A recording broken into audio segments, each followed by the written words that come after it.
Eh, saya mau ngaji tentang ayat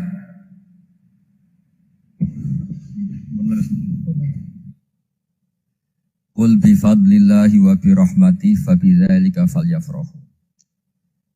Ajarkan Muhammad atau katakan Muhammad pada umatmu, sebaiknya atau seharusnya mereka hanya gembira dengan melihat fadlnya Allah dan rahmatnya Allah.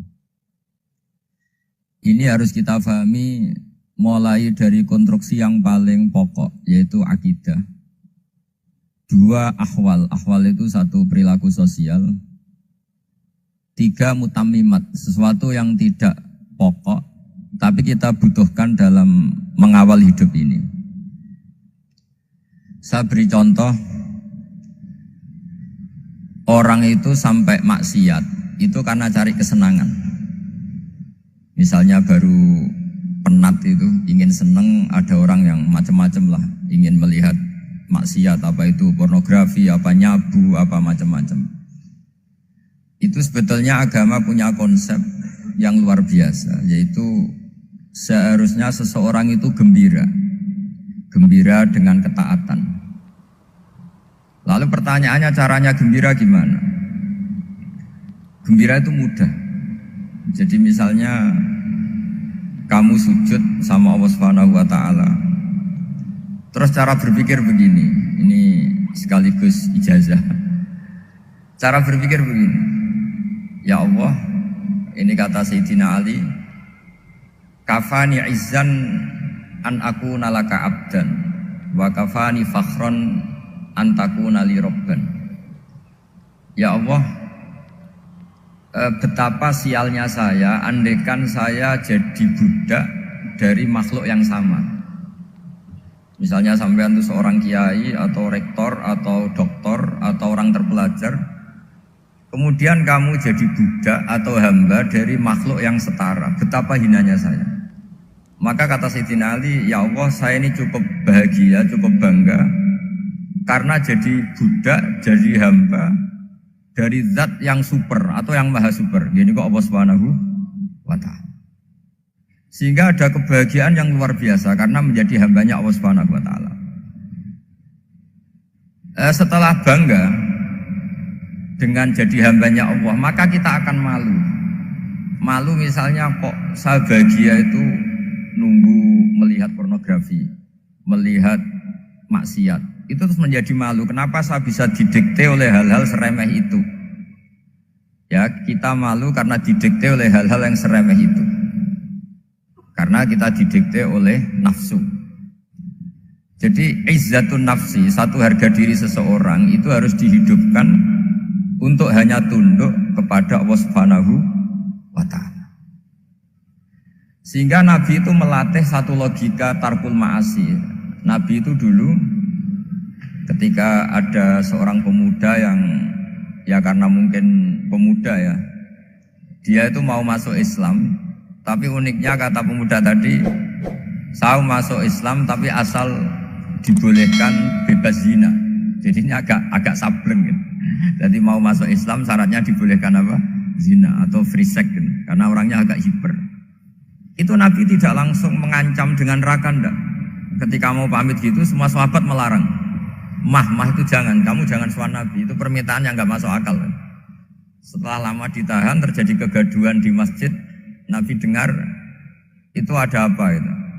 Itu ada pemuda yang mau masuk Islam tapi yasta'dzinuhu fi zina, tapi mereka minta izin ke Nabi untuk tetap boleh zina. Kata Nabi, pemuda itu suruh masuk, suruh menghadap saya. Ketika menghadap Nabi, saya ulang lagi, ketika menghadap Nabi, Nabi mengajarinya itu luar biasa. Nabi tidak langsung mengancam dengan neraka atau dengan azab itu enggak, tapi kata Nabi, atuhibbuhu li ummik. Kamu suka kalau ibu kamu itu jadi demenannya orang banyak? Oh enggak ya Nabi, yang demen ibu saya tak bacok kan. Karena ini ya agak preman, di mana-mana orang nakal agak preman. Terus atuhibbuhu li bintik. Kamu suka kalau putri kamu ya digitukan orang-orang? Oh ya enggak Nabi, yang gitukan putri saya tak bacok. Atuhibbuhu li kholatik. Kamu suka kalau bule kamu digitukan? Atuhibbuhu li ammatik. Kamu suka kalau saudara bapak kamu digitukan? Nabi itu mengeset ya.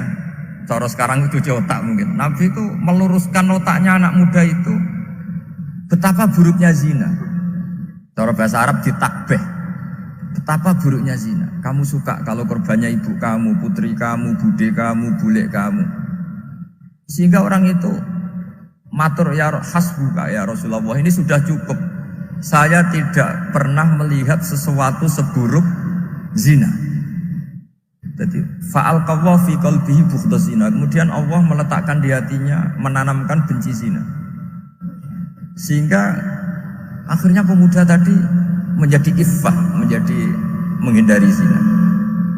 Artinya begini ya, ini mungkin yang lolos dari para kita sebagai dai, kita tidak belajar banyak tarbiyahnya Rasulullah Shallallahu Alaihi Wasallam. Jadi kalau kita benci maksiat itu jangan hanya ditahdzir, ditakutkan neraka, itu enggak. Jangan hanya itu, tapi di logika. Jadi kalau kita menghindari maksiat itu selain karena takut azab, itu ada logika, ada rangkaian pikiran yang menjadikan kita anti satu perbuatan apa maksiat. Jadi misalnya gini ya, kira-kira ginilah kalau contoh gampang itu. Ada orang gitu ya, nyanyi dengan pakaian yang mungkin pornografi gitu. Mungkin pemuda-pemuda ingin melihat itu, tapi bisa diobati gini. Kok enak ndekne mergawe kok tak bayar, ya aku kehilangan duit gitu. Meskipun dengan logika yang agak serampangan, yang penting menjadi kita ini punya harga diri untuk tidak tergantung hal-hal seperti itu. Sehingga Nabi itu cara menggambarkan tadi mulai atuhibbuhu li ummik. Kamu suka kalau ibu kamu jadi demenannya orang lain. Pemuda tadi bilang yang demen ibu saya mau saya bunuh. Ditambah lagi atuhibbuhu li bintik. Bagaimana kalau korbannya putri kamu, bule kamu, bude kamu. Sehingga terus si pemuda tadi betapa buruknya zina. Betapa murahnya zina. Akhirnya pemuda tadi alqawwa fi qalbi bughdha zina. Terus kemudian pemuda tadi itu sangat membenci dengan apa? Berzina.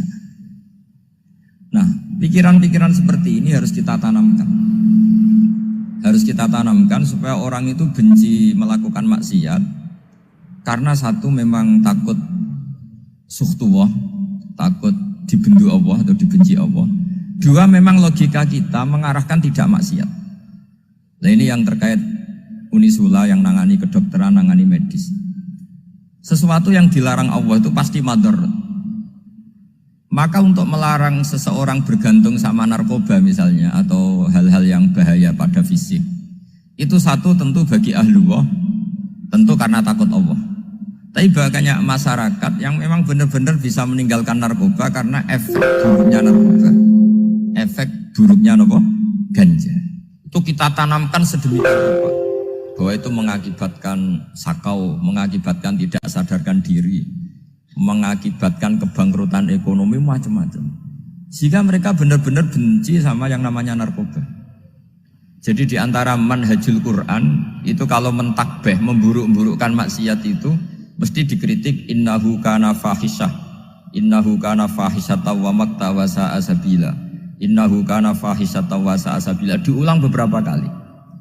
Sehingga dibutuhkan kecakapan untuk menganggap satu hal yang buruk itu fahsyah, sesuatu yang enggak rasional, sesuatu yang tidak positif, sesuatu yang pasti berdampak negatif.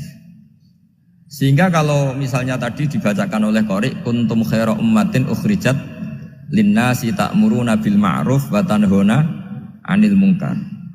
Untuk berhenti dari kemungkaran itu satu takbihun litil kal mungkar atau litil kal mungkarat, bahwa mungkarat itu kita cap, kita stigmasi bahwa itu buruk sekali. Seperti Nabi mengajarkan pemuda tadi, masa kamu suka ibu kamu digitukin lelaki lain, putri kamu, bule kamu, bude kamu, sehingga orang ini pikirannya termindset betapa buruknya zina. Sama seperti kita sukses memindset betapa buruknya narkoba, betapa buruknya bahan-bahan terlarang. Begitu juga seterusnya, terus pengkhianat dan sebagainya. Tapi problem manusia adalah dia itu akan mencari kebahagiaan atau kesenangan sesaat. Maka caranya gimana? Keinginan senang lewat maksiat ini dilawan dengan nyaman dengan taat. Saya ulang lagi, nyaman dengan taat. Sehingga ulama dulu punya kalimatul munajat, artinya kalimat hubungan pribadi sama Allah yang menjadikan orang itu nyaman. Dan ini yang diajarkan kitab-kitab tasawuf. Kitab tasawuf itu sukses mengajarkan melihat alam raya ini semuanya nyaman, termasuk yang mengecewakan. Itu dianggap nyaman. Saya berkali-kali mengajarkan ilmu ini karena ini musalsal ila Rasulillah SAW. Itu pernah suatu saat Imam Ahmad itu dipanggil sama tetangganya, anak muda.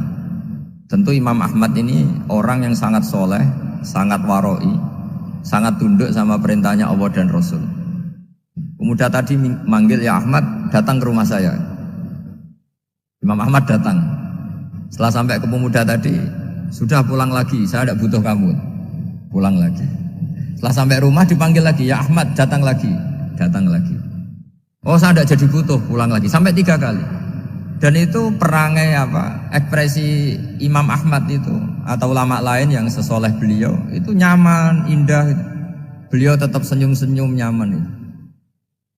Beliau tidak tersinggung, tidak terprovokasi, pokoknya tidak tersinggung, kelihatan nyaman. Lama-lama pemuda ini terus tanya, ya Ahmad, kamu saya perlakukan seperti ini kok tidak tersinggung? Kamu senyum-senyum saja, happy-happy saja. Jawabnya Imam Ahmad itu unik. Wahai pemuda, saya kamu panggil itu senang sekali. Karena kata Nabi, kalau kamu iman dengan Allah dan Rasul, maka hormatilah tetangga. Jadi saya senang. Karena nuruti perintah Allah untuk menghormati tetangga. Jadi tidak ada urusannya dengan kamu. Kagetnya kayak apa? Jadi dipanggil tetangga ya senang karena melakukan perintahnya Allah dan Rasul, yaitu ikramul jar, fal yukrim jarahu. Disuruh pulang, kamu ingin saya pulang, ya saya pulang. Disuruh datang, ya saya datang. Jadi saya tidak tersinggung, saya tidak ada urusan dengan kamu. Urusan saya dengan Allah Subhanahu wa Ta'ala. Itu kalau bapak-bapak istrinya ngomel terus sabar itu ya bagus. Saya tidak punya urusan. Kalau kamu terprovokasi oleh istri, berarti kamu didikte oleh makhluk. Masa seorang rektor didikte makhluk? Kan tidak keren. Apalagi seorang habib didikte makhluk, kan tidak keren. Yang bisa mendikte kita hanya Allah Subhanahu wa Ta'ala. Dan Allah mendikte kita, mengajarkan kita wa ashiruhunna bil ma'ruf fa in karihtumuhunna fa asa an takrahu shay'an wa yaj'alallahu fi khairan katsira. Jadi cara melihat istri kita bawel gitu atau cerewet, alhamdulillah ini ada pahala tanpa modal, cukup sabar. Kalau istri kamu sedang mesra malah mintanya ke mall, malah biayanya tinggi. Murah mana dapat pahala dimarahin sama saat mesra minta ke mall? Milih yang pertama kan? Nah ya itu tidak usah modal itu. Ya gitu aja. Jadi kalau istri sedang marah bawel, anggap saja ini rezeki, dapat pahala tanpa apa? Biaya. Nah kalau pas rukun malah nantang ke mall, biayanya malah tinggi. Jadi ulama dulu itu melihat dunia itu happy. Pernah Imam Syafi'i dikasih tahu, orang yang tadi nyium tangan kamu ya, itu di rumah menghujat Anda. Jadi dia sopan hanya di depan Anda, kalau di luar menghujat Anda. Jawabnya Imam Syafi'i lucu. Ya baguslah. Yang cerita ini kaget. Kenapa bagus ya Abu Abdillah? Kalau manggil Imam Syafi'i ya Abu Abdillah. Ya berarti saya masih wibawa, di depan saya tidak berani katanya. Jadi dipandang enteng saja. Jadi kalau kamu di depan kamu istri kamu tidak berani belanja, tidak ada kamu belanja banyak, anggap saja Anda wibawa. Jadi enteng saja. Pernah Imam Syafi'i dikasih tahu, separuh dari kampung Anda itu nggak suka kamu. Ya baguslah. Kenapa? Oh nak rukun malah bakal utang katanya gitu. Kira-kira yang utang itu yang rukun apa yang neng-nengan? Yang rukun. Jadi enteng saja mungkin. Masyhur itu makalahnya Imam Syafi'i. Waman asa'a ilaika faqad atlaqaka. Orang yang berbuat buruk sama kamu berarti membebaskan kamu. Kalau saya sedang neng-nengan sama Habib Hasan Toha Putra, beliau naik Alphard nggak nawarin saya sah karena baru neng-nengan. Tapi kalau sedang rukun malah harus repot mana? Rukun sama tidak rukun? repot rukun sebetulnya. Jadi Imam Syafi'i itu happy saja. Kalau sedang rukun sama tetangga ya dianggap rukun itu satu kenikmatan, sedang nggak rukun ya dianggap satu kenikmatan. Jadi orang dulu itu serilek itu melihat dunia. Kalau kita kan enggak, ego. Wah saya ini suami kok dimarahin istri. Wah ini egonya bangkit. Padahal egonya bangkit itu ada kebodohan di situ.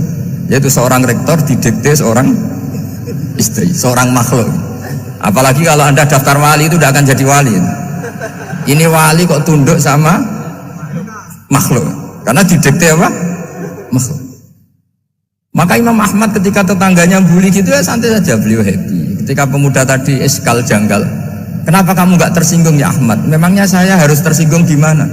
Kan tak panggil tidak jadi, tak panggil tidak jadi. Hei pemuda, saya ini tidak punya urusan dengan kamu. Saya nuruti kamu karena perintahnya Allah. Saya senang melakukan perintah Allah, harus berbaik sama kamu. Sampai 3 kali. Jadi kebahagiaan ini pula yang harus kita latih dalam melakukan ketaatan. Tapi kalau kita sudah tidak bahagia dengan taat itu bahaya sekali.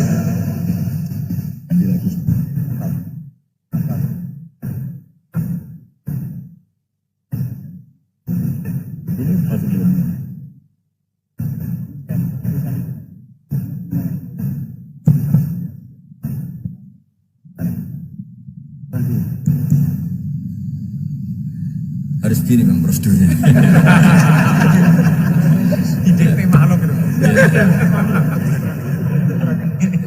Gimana?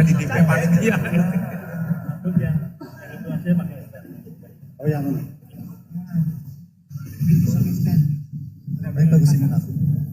Anut saja.